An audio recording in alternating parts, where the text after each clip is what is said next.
নাজিৰাৰ ওপৰ নাজিৰাত সংঘটিত হৈছে এক শোকাবহ ঘটনা।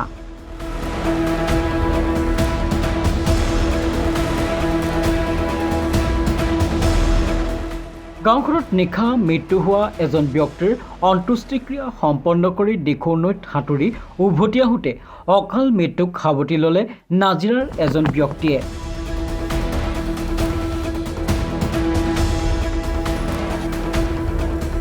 নাজিৰাৰ ১ নং ৱাৰ্ডৰ নিৰ্বাসী ৰেৱকান্ত দাস ওৰফে ভকত দাস নামৰ এজন ব্যক্তিয়ে দিখৌ নৈত সাঁতুৰি পাৰাপাৰ হোৱাৰ সময়তে হঠাৎ নৈৰ বুকুত ডুব যায়। মৃত ব্যক্তিজনৰ বয়স প্ৰায় ৪৫ বছৰ বুলি জানিব পৰা গৈছে। মৃত ব্যক্তিজনৰ ঘৰ নাজিৰা মহকুমাৰ ওপৰ নাজিৰাৰ ১ নং ৱাৰ্ডত।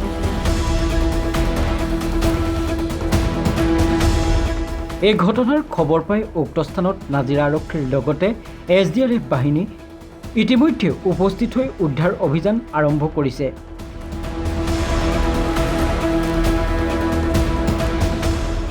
বাতৰি যুগুত কৰা পৰ্যন্ত ব্যক্তিজনক উদ্ধাৰ কৰিবলৈ সক্ষম হোৱা নাই উদ্ধাৰকাৰী দলে। Bureau report, national first news, Guwahati.